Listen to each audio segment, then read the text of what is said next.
Hello guys, இந்த வீடியோவில் நம்ம ஒரு இம்பார்ட்டன்ட் இன்ஃபர்மேஷன் தான் பார்க்க போகிறோம். அது என்ன அப்படின்னா ஜிஎஸ். ஓகேங்களா? நம்ம ஸ்டூடெண்ட் ஒருத்தவங்க லாஸ்ட் மினிட்ல எப்படி ஜிஎஸ் ப்ரிப்பேர் பண்ணுறது, அதுக்கான டிப்ஸ் சொல்லுங்க அப்படின்னு சொல்லியிருந்தீங்க. ஸோ நம்ம ஒரு வீடியோவாக போட்டிருந்தோம் அப்படின்னா மற்ற ஸ்டூடெண்ட்ஸுக்கும் ஹெல்ப்ஃபுல்லாக இருக்கும் அப்படிங்கிறதுனால நான் இதை ஒரு வீடியோவாகவே உங்களுக்கு நான் சொல்கிறேன். ஸோ ஃபஸ்ட்டு பார்த்தீங்க அப்படின்னா எல்லாருமே மைண்டில் வச்சுக்க வேண்டிய விஷயம் என்ன அப்படின்னா, நீங்கள் ஸ்டேட் கவர்மெண்ட் எக்ஸாமுக்கு ப்ரிப்பேர் பண்ணுறீங்க அப்படின்னா இந்த எக்ஸாம் மட்டும் இல்லாமல் இதுக்கப்புறம் வரக்கூடிய டிஎன்பிஎஸ்சி ஏஇயாக இருக்கட்டும், ஓகேங்களா? ஸோ ஸ்டேட் கவர்மெண்ட் எக்ஸாமை பொறுத்த வரைக்கும் டிஃபால்ட்டாக நீ department paper at the same time நான் டெக்னிக்கல் பேப்பரும் எழுதுகிற மாதிரி இருக்கும். ஸோ நான் டெக்னிக்கல்னு சொல்கிறது என்ன அப்படின்னா நம்மளோட டிஎன்பிஎஸ்சி பேப்பர்ஸ் தான். ஓகேங்களா? ஸோ அப்படி பார்த்தீங்கன்னா நீ எப்படி காலையில் 200 கொஷின்ஸ் டிபார்ட்மெண்ட் பேப்பருக்கு எழுதுறியோ அதே மாதிரி தான் ஆஃப்டர்நூன் வந்து 200 கொஷின்ஸ் வந்து நான் டெக்னிக்கல் எழுதுகிற மாதிரி இருக்கும். அது எல்லாருக்குமே தெரியும். பட் இப்போ ஸ்டார்ட் பண்ணியிருக்கீங்க பார்த்தீங்களா, இந்த எக்ஸாமுக்கு நான் ப்ரிப்பேர் பண்ண ஸ்டார்ட் பண்ணியிருக்கிறேன் அப்படின்னு சொல்லி ஸ்டார்ட் பண்ணுறீங்களா? ஸோ அவங்களுக்கு என்ன கொஷின்ஸ் வருங்கிறதே கொஞ்சம் பேர் டவுட்டாக கேட்குறீங்க. ஸோ அவங்களுக்கு சொல்லிடுறேன். 100 கொஷின் வந்து தமிழ் கொஷின் கேட்பாங்க. ரிமைனிங் இருக்கக்கூடிய 100 கொஷின் வந்து ஜிஎஸ் அப்படின்னு சொல்லுவாங்க. இந்த 100 தமிழ் கொஷின் வந்து என்னை பொறுத்த வரைக்கும் நீ படிக்க வேண்டாம். ஜென்ரலாக ரொம்ப பேசிக்காக இருக்கும். உனக்கு தமிழ் ரீட் பண்ண தெரியும் அப்படின்னாலே கண்டிப்பாக அதில் 40 கொஷின் நீ வாங்கிடலாம். ஓகேங்களா? ஏன்னா நம்ம வந்து சின்ன கிளாஸில் வந்து இது பிரித்தெழுதுக, சேர்த்தெழுதுக, சென்டென்ஸ் ஃபார்மேஷன் இதெல்லாமே நம்ம படிச்சிருப்போம்ல. ஸோ அதுதான் அங்கே கேட்க போகிறாங்க. ஓகேவா? ஸோ உனக்கு தமிழ் நல்லா ரீட் பண்ண தெரியும்னாலே நீ டைம் வேஸ்ட் பண்ணிட்டு இருக்க வேணாம். ஸோ அதனால் தமிழ் படிக்காதீங்க. ஓகேவா? ரிமைனிங் இருக்கக்கூடிய 100 கொஷினில் 25 கொஷின் ஆப்டிடியூடுன்னு சொன்னேன். ஓகேவா?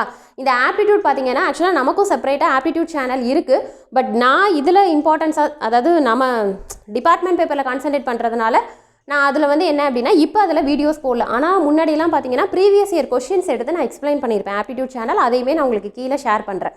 ஓகேங்களா? ஸோ அந்த 25 கொஷின் பார்த்தீங்க அப்படின்னா எல்லாருமே கேட்குறது, மேம் ஸ்கூல் புக்ஸை படிக்கலாம். ஸ்கூல் புக்ஸ் தயவுசெய்து படிக்காதீங்கம்மா, மேக்ஸை பொறுத்த வரைக்கும் சொல்கிறேன். ஓகேவா? அந்த 25 ஆப்டிடியூட் கொஷின் சொன்னால. ஸோ ஸ்கூல் புக்ஸ் படிக்கிறத விட நீங்கள் வந்து என்ன அப்படின்னா நெட்டிலே வந்து டிஎன்பிஎஸ்சி ஆப்டிடியூட்னு போட்டிங்கனாலே நிறைய வரும். நிறைய சேனல்ஸில் டீச் பண்ணியிருப்பாங்க. பட் உனக்கு அது எது பெஸ்ட்டாக இருக்கோ அதை நீ சூஸ் பண்ணிக்கோ. ஆனால் 25 கொஷின் சாலிடாக அதுலேருந்து வந்துடும். ஓகேவா? அதே மாதிரி நிறைய பேர் என்ன பண்ணுறீங்கன்னா ஜிஎஸ் கூட படிச்சுக்கலாம், ஆப்டிடியூட்லாம் யார் உட்காந்து போட்டு பார்க்குறது அப்படின்னு நினைக்கிறீங்க. அப்படி கிடையாதுமா. ஜிஎஸ்லாம் இன்றைக்கி படிச்சுட்டு 2 நாள் கழிச்சுனா கூட உனக்கு மறந்து போயிடும். ஓகேவா? பட் ஆப்டிடியூட் அப்படி கிடையாது. ஒன்ஸ் நீ ஃபார்முலாஸ் மட்டும் அந்த 25 கொஷினுக்கு வந்து ஜஸ்ட்டு ஃபார்முலாஸ் என்ன அப்படிங்கிறத ஒரு 2-3 டேஸில் படித்து வச்சுட்டா கூட எக்ஸாமுக்கு போகிற மார்னிங் ஜஸ்ட் அந்த ஃபார்முலா பார்த்துட்டு போனால் கூட உன்னால் ஆன்சர் பண்ண முடியும். பட் ஜிஎஸ் அப்படி கிடையாது. கண்டினியூஸாக என்ன பண்ணுற மாதிரி இருக்கும் அப்படின்னா ரீகால் பண்ணிக்கிட்டே இருக்கிற மாதிரி இருக்கும். ஏன்னா நிறைய பேர் பண்ணுறதப்ப என்னென்னா ஆப்டிடியூடை ஸ்கிப் பண்ணிடுவாங்க. 25 மார்க் தானே அப்படின்ட்டு. ஓகேங்களா? ஜிஎஸ் வந்து நமக்கு 75 மார்க் இருக்குல்ல, அதில் ஸ்கோர் பண்ணிடலான்னு. ஆனால் மற்ற பசங்களுக்கு முன்னாடி லீடிங்கில் ஸ்மார்ட்டாக போகணும், ஸ்மார்ட்டாக திங்க் பண்ணணும் அப்படின்னா கண்டிப்பாக நீ ஆப்டிடியூட் வந்து ஒர்க் அவுட் பண்ணணும். ஓகேங்களா? ஸோ அந்த டிப்ஸ் ஒன்று வச்சுக்கோங்க. ஸோ அதனால் இன்னொரு கொஞ்சம் பசங்களுக்கு வந்து மேம் நான் ஆப்டிடியூட் நல்லா போடுவேன்னா ரொம்ப ப்ளஸ்ஸு உங்களுக்கு. இல்லை மேம் எனக்கு ஆப்டிடியூட் வராது அப்படிங்கிறவங்க அட்லீஸ்ட் ஒரு டைம் உட்காந்து ஒரு 2-3 டேஸ் சாலிடாக உட்காந்து, இப்போ சொல்லலாமா, இதுக்கப்புறம் வரக்கூடிய எக்ஸாம்ஸ்க்கு சொல்கிறேன், 2-3 டேஸ் சாலிடாக உட்காந்து என்ன பண்ணுங்க அப்படின்னா அந்த ஃபுல் கோர்ஸை முடிச்சிடுங்க. ஓகேங்களா? கிட்டத்தட்ட ஒரு 10 டாபிக்ஸ் தான் இருக்கும். Simplification, simple interest, compound interest, profit loss இதெல்லாமே இம்பார்ட்டன்ட் டாபிக். ஓகேங்களா? அதை மட்டும் முடிச்சு வச்சுட்டிங்கன்னா அப்புறம் எக்ஸாம் டைமில் ரீகால் பண்ணிக்கலாம். இது ஆப்டிடியூடு ஃபேக்ட். அதுக்கு அடுத்தது ஜிஎஸ் பார்த்தீங்க அப்படின்னா 75 கொஷின் வரும். ஓகேவா? ஸோ எல்லாம் என்ன நினைக்கிறீங்க அப்படின்னா ஜிஎஸ் வந்து ஜாஸ்தியாக இருக்குது மேம், எப்படி படிக்கிறதுனே தெரியல, படித்தாலும் மறந்து போயிடுது. இப்போ அதுக்கு வந்து ஃபஸ்ட்டு பார்த்தீங்க அப்படின்னா நீங்கள் ஆல்ரெடி டிஎன்பிஎஸ்சிக்கு படிச்சிருக்கிறேன், நான் வந்து குரூப் 1, குரூப் 2, குரூப் 4 இதுக்கெல்லாம் நான் படிச்சிருக்கேன் மேம் அப்படின்னு சொன்னீங்கன்னா ஆல்ரெடி என்ன பண்ணியிருப்பீங்க, ஒரு நோட்ஸ் எடுத்து வச்சுருப்பீங்க. ஓகேவா? ஸோ அந்த நோட்ஸை மட்டும் எக்ஸாமுக்கு ஒரு 2-3 டேஸ்க்கு முன்னாடி ஜஸ்ட்டு ரீகால் பண்ணுற மாதிரி பார்த்துக்கோ. அதுவுமே உங்களுக்கு என்ன அப்படின்னா சாலிடாக 1 வீக் தேவைப்படும். முன்னாடி நல்லா படிச்சிருந்த எக்ஸாமுக்கு ப்ரிப்பேர் பண்ணியிருக்கேன். ஏன்னா இப்போ படிச்சுட்டு இருக்க பசங்க எல்லாருமே நிறைய பேர் வந்து 75% வந்து ஆல்ரெடி குரூப் 2, குரூப் 4, குரூப் 1க்காக ப்ரிப்பேர் பண்ணியிருப்பாங்க. ஓகேங்களா? ஸோ நீங்கள் அந்த கேட்டகரியில் வரீங்க அப்படின்னா நீங்கள் தாராளமாக என்ன பண்ணிக்கலாம் அப்படின்னா அந்த நோட்ஸை மட்டுமே ப்ரிப்பேர் பண்ணிக்கோங்க. ஓகேவா? இல்லை மேம் நான் இப்போ தான் ஸ்டார்ட் பண்ணுறேன், இது வரைக்கும் நான் தொட்டதே இல்லை அப்படின்னா என்னோட ரெக்வஸ்ட் என்ன அப்படின்னா நீங்கள் புக் பேக் கொஷின்ஸை நல்லா படிச்சுக்கோ. ஓகேவா? ஏன்னா நிறைய பேர் கேட்குறது வந்து மேம் நான் இப்போ தான் ஸ்டார்ட் பண்ணியிருக்கேன், என்ன படிக்கிறதுனும் தெரியல, என்கிட்ட எதுவும் இல்லை, ஸோ நான் எப்படி படிக்கிறது அப்படிங்கிற கொஷின் தான்.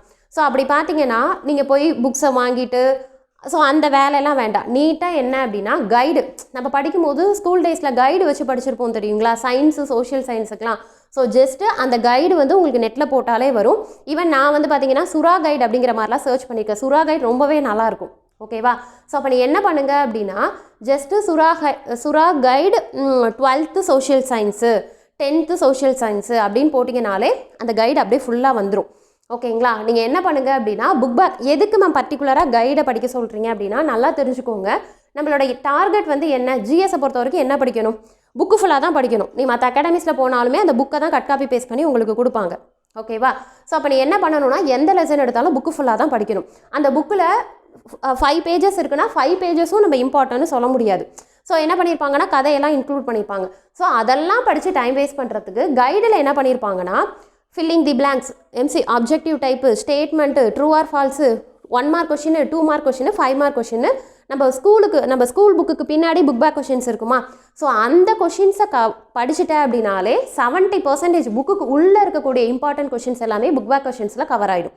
ஓகே மேம், அப்போ புக்கு ஃபுல்லாக தானே மேம் படிக்கணும், இப்போ இதில் 70% தானே கவர் ஆகுதுங்கிறீங்க, அப்போ நான் எப்படி கிளியர் பண்ணுறது அப்படின்னு கேட்டிங்கன்னா அந்த கைடிலே என்ன பண்ணியிருப்பாங்கன்னா ஃபஸ்ட்டு என்ன பண்ணியிருப்பாங்கன்னா புக்குக்கு பின்னாடி இருக்கக்கூடிய கொஷின்ஸை அப்படியே HSL மாறாமல் கொஷின் அதுக்கான ஆன்சர்னு கொடுத்துருப்பாங்க. ஓகேவா? அதுக்கப்புறம் கீழே ஸ்க்ரோல் பண்ணி வந்தீங்கன்னா உங்களுக்கு அடிஷ்னல் கொஷின்ஸ்னு கொடுத்துருப்பாங்க. ஏன்னா இதை நான் பார்த்துருக்கிறேன், அதனால் நான் உங்ககிட்ட சொல்கிறேன் நான்.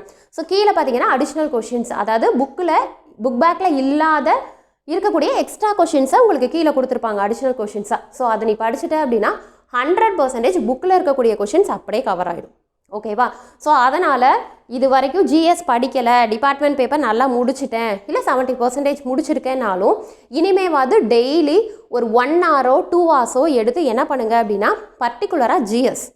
ஓகேவா? அதே மாதிரி ஆப்டிடியூடுக்கு மேக்ஸ் புக்கு படிக்காதீங்க. அதுக்கு பதிலாக நம்மளோட யூடியூப் சேனல்ஸ் ஏதாவது அதாவது டிஎன்பிஎஸ்சி ஆப்டிடியூட் சேனல் அப்படின்னாலே நிறைய வரும். உனக்கு அது எது பிடிச்சிருக்கோ நீங்கள் அதை பார்த்துக்கோங்க. ஓகேவா? பட் ஜிஎஸ்க்கு புக் பேக் கொஷின்ஸை படிங்க. ஓகே? இல்லை மேம் நான் ஆல்ரெடி புக்கு உள்ளே இருந்தெல்லாம் படிச்சிருக்கேன் மேம் அப்படின்னா தாராளமாக படிச்சுக்கோ. இதில் ரொம்ப ரொம்ப இம்பார்ட்டன்ட் என்ன அப்படின்னா இந்த புக்குக்குள்ளே இருக்கக்கூடிய பாக்ஸ் கொஷின்ஸ் வந்து ரொம்ப இம்பார்ட்டன்ட். அதையுமே நான் உங்களுக்கு புக் பேக்கில் வந்து பின்னாடி கேட்டுருவாங்க, கைடில் எல்லாமே கவர் பண்ணிடுவாங்க. இல்லைன்னாலும் நீங்கள் படிக்கணும் அப்படின்னா புக்கு கையில் வச்சுருக்கீங்க அப்படின்னா தாராளமாக புக்குக்குள்ளே இருக்கக்கூடிய பாக்ஸ் கொஷின்ஸை படிச்சுக்கோ, புக்குக்கு பின்னாடி உள்ள கொஷின்ஸை படிச்சுக்கோ. ஓகேவா? இதை படிக்கலை அப்படின்னா உன்னால் கண்டிப்பாக அதுக்கு ஆன்சர் பண்ணவே முடியாது. ஓகே? ஸோ அப்போது 100 கொஷின் தமிழ் கொஷினை விட்டுருங்க. ஓகே? டைம் இருந்ததுன்னா படிச்சுக்கோ, இல்லைனா விட்டுருங்க. ஏன்னா அதில் வெறும் மினிமம் 40 மார்க் தான் எடுக்கணும். நீ ஃப்ளூக்கில் 40 கொஷின் போட்டால் கூட உனக்கு 100 கொஷின் அடித்தா கூட 40 கொஷின் அது கிளியர் பண்ணிடுவேன். ஸோ தமிழை விட்டுருங்க. அது ஜிஎஸ்ன்னு பார்த்த 25 ஆப்டிடியூடுக்கு செப்பரேட்டாக ஃபார்முலாஸ் இருக்குமா? ஓகேங்களா? ஃபார்முலாஸும் இருக்குது, ஷார்ட்கட்டும் இருக்குது. ஷார்ட்கட் நான் மைண்டில் வச்சுப்பேன், எனக்கு ரொம்ப அது ஈஸி அப்படிங்கிறவங்க ஷார்ட்கட் ஃபாலோ பண்ணுங்கள்.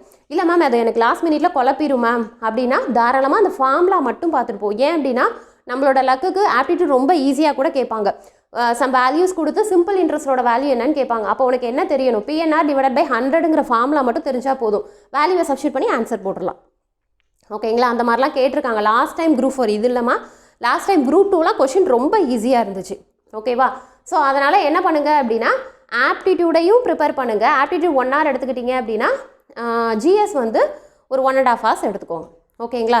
இதுக்கப்புறம் ஓகே எக்ஸாம் முடிகிற வரைக்கும் அட்லீஸ்ட் இந்த மாதிரி ஃபாலோ பண்ணுங்கள். ஆனால் புக் பேக் கொஷின்ஸை கண்டிப்பாக படிங்க. இல்லை மேம் அது என்னால் முடியாது அப்படின்ட்டிங்க அப்படின்னா நீங்கள் ஜஸ்ட்டு உங்கள் ஃப்ரெண்ட்ஸ் யாராவது நோட்ஸ் வச்சுருப்பாங்கல்ல அவங்கக்கிட்ட கேட்டாவது ஜஸ்ட்டு என்னங்கிற விஷயத்தையாவது காதில் வாங்கிக்கோங்க. இந்த ஜிஎஸ் பார்த்தீங்க அப்படின்னா 75 கொஷினும் சோஷியல் சயின்ஸ்லேருந்து மட்டும் கேட்பாங்கன்னு சொல்ல முடியாதுமா. நல்லா ஞாபகம் வச்சுக்கோ.